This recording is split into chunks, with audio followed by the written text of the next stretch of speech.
Hi, welcome to Black Cat Guidance. All kind people are welcome here. Today is a gorgeous day, and I'm not somebody who likes to be inside on a gorgeous day, ever. Uh, but I was going about my business, working on some things, doing some foraging, and I was led to do a tarot reading. So it was so clear, and I couldn't put my mind on anything else. So I'm in one of my favorite mossy spots in the woods.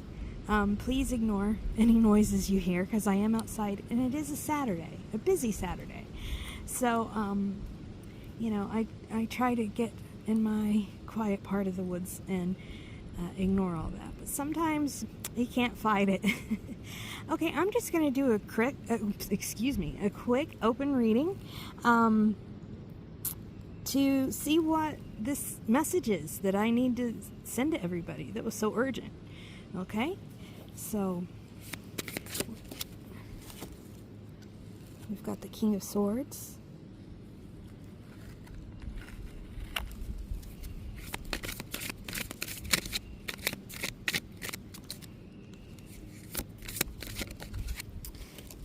We've got the Ace of Swords.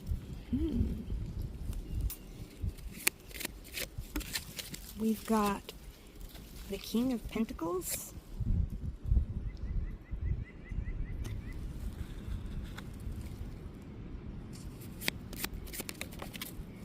Wow, we've got the Two of Cups. Nice. I'm taking the top one off this. We've got the Seven of Cups. Okay. And then I'm going to get clarifiers for each of these before I start reading. Can I please get a clarifier for the King of Swords, please?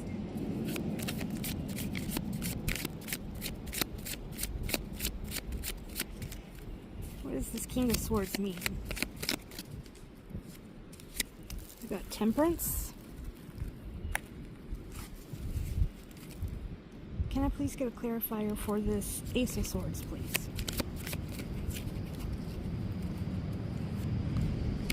There was zero traffic before, the 2 hours before I did this reading. And of course, now everyone's going through here. I have the Ten of Swords. Clarifier for this King of Pentacles, please. The Two of Swords. Wow, so much swords energy. You got a lot going on in your head, huh? Clarifier for this Two of Cups. The Three of Wands. And a clarifier for this Seven of Cups. The Five of Pentacles. Okay, yes, I do see that you have a lot going on in your head.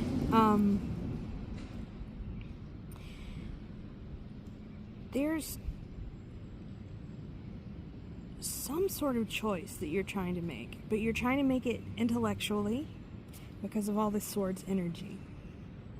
And this is making me think it has to do with romance or a close relationship, even if it's not romantic.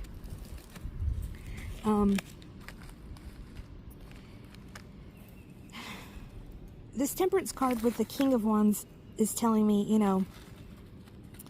maybe balance more your intellect and your heart. They're both valid. They're both very important when making a decision. And, I'm hearing that you really need to not be so hard on yourself if something seems a little frivolous or out there, because those are the things that make life worth living.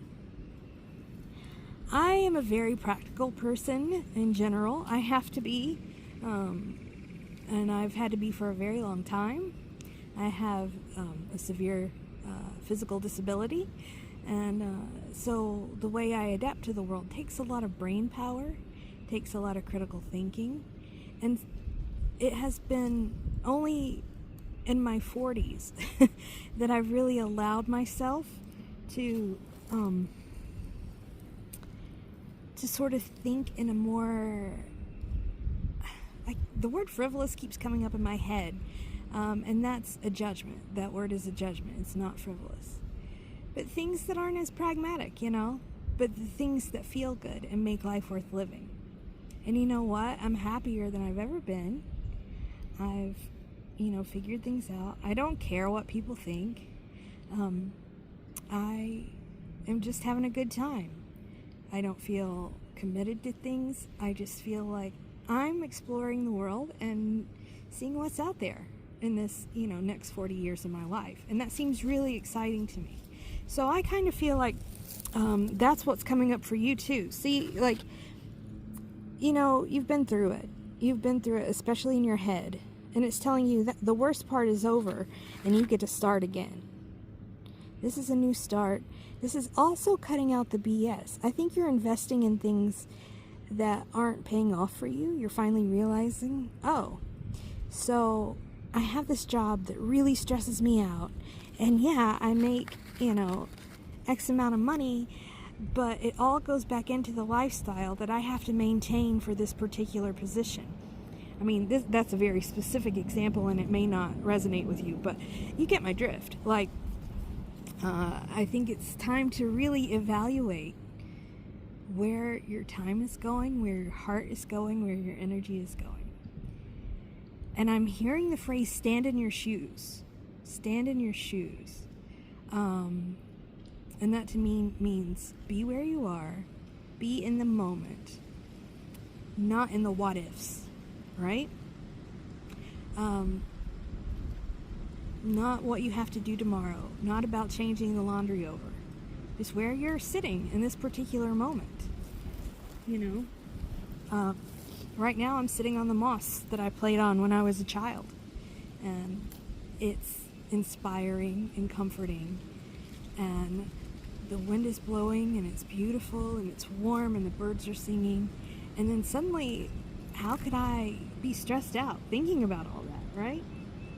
So I think that's what it's saying. It's encouraging you to be where you are before you make any decisions or decide what you want to do. Just be where you are. Really take in the surroundings and notice the smells, notice how things feel and taste, and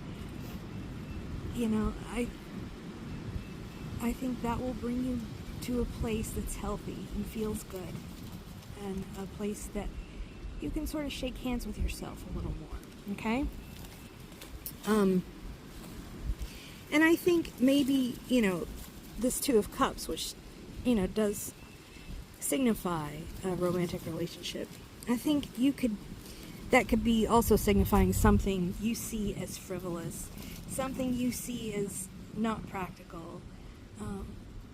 But listen, I mean, all we have are relationships. I'm not saying romantic relationships. I'm saying relationships with other people, relationships with ourselves, which is the most important relationship, relationships with our environment, our planet, relationships with our animals. It's how you braid yourself into this tapestry, and that we're all in.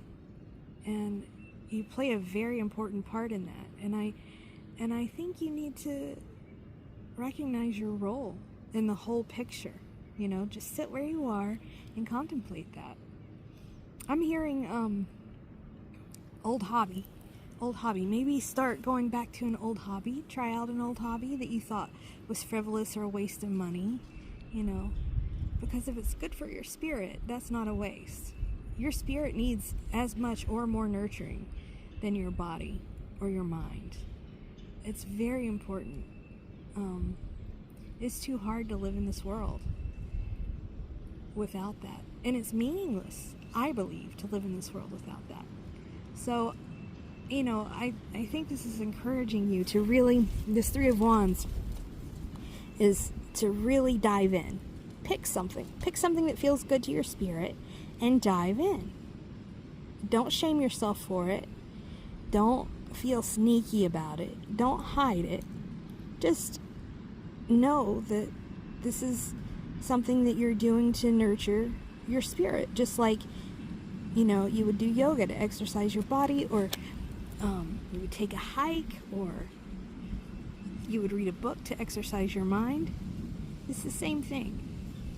And yeah, I'm seeing here, you feel like you have some choices to make in life. They're all really hard.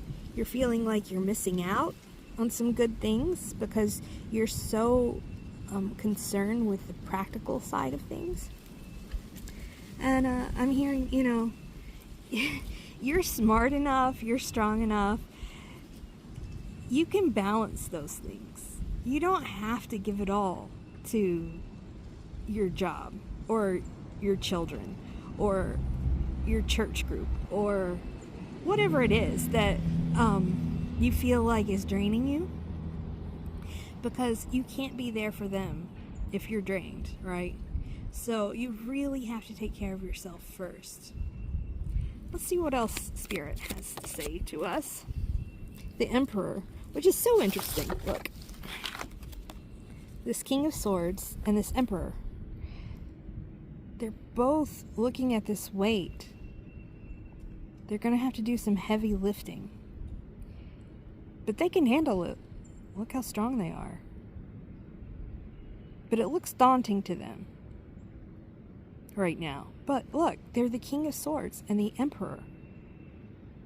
They're so strong. And it's like, they just need to stand in their shoes, stand where they are, and remember that they're the King of Swords and the Emperor. And remember that they worked for this. They've built up these muscles so they can pick that up. So if they're feeling daunted in the moment, no big deal, because they can overcome it. They just have to get out of their heads first, right? And stand in their shoes where they are and remember, hey, I've worked for this. I've trained for this. The King of Cups, we have so much king energy here. The Divine Masculine has something to say. Gender has no role in this. Unfortunately, the tarot was conceived with the narrative of very gendered vocabulary, but it's not supposed to be taken literally. So maybe, we're seeing, maybe you want to invest in a softer side of your life. Maybe you want to invest in something that others might find silly, like, I don't know, tarot. Right? You might want to explore something that you find interesting, but you think others will judge you for. Don't worry about others. You're not going to please everybody anyway. Just make yourself happy. Not in a selfish way. You're not a selfish person. I can, the people that are going to watch this are not people who I have to worry about saying that to. But you do need to look after yourself and invest in, these little side quests, right? Of just happiness. Side quest of happiness. I like that. And then we have the Moon. Yes! There's a side of yourself that you're hiding from yourself. The Moon is the feminine, the Divine Feminine. It's also Pisces. Also black cats. And it's saying, look at them. It's saying explore. Explore what's in that darker side of you. And dark doesn't mean bad. Just more hidden, right? The shadows. There are some really beautiful plants that only grow in the shadows, right? So it's not bad. It's just waiting to be explored. And I think it's really important that you try to make friends with that side of yourself right now before you get burned out, before you just can't do it anymore. One more card, please, Spirit. I feel called to take one more card. Oh, flipped out. Where did it go? Okay. Oh, yeah. Okay. The Devil. This means you're listening too much to your ego. Tell your ego to shut up. Tell your ego that you're stronger than it is. Your higher self is stronger than this ego. I mean, he's always trying to pick, and knock you down, right? Don't let him have a voice. Mute him. It's easier said than done, I realize. But really, try to mute him. Try to overcome that. If you start getting some self-doubt, something in your head saying, oh, this is corny, I like it, but, you know, people are going to think it's corny, just say, all right, I've heard enough out of you. You're not helping me. Move on, okay? Really, just take care of yourself. Explore something fun. Maybe do something with your friends. Maybe start a group. Maybe like a knitting circle or a quilting bee or a book group or a hiking group or birding. I don't know. You know what you're interested in. Look for similar people. Look for people who are interested in what you're interested in. So, and they'll help you find this part of yourself that you've been missing. And, you know, it's good to get to know all the parts of ourselves, right? So, yeah, let down your ego a little bit. Try something that you've wanted to try but were afraid to for whatever reason. And integrate that back into your everyday life. And I think you'll feel more whole and more fulfilled. And I hope you do. I hope you have a wonderful day and take care.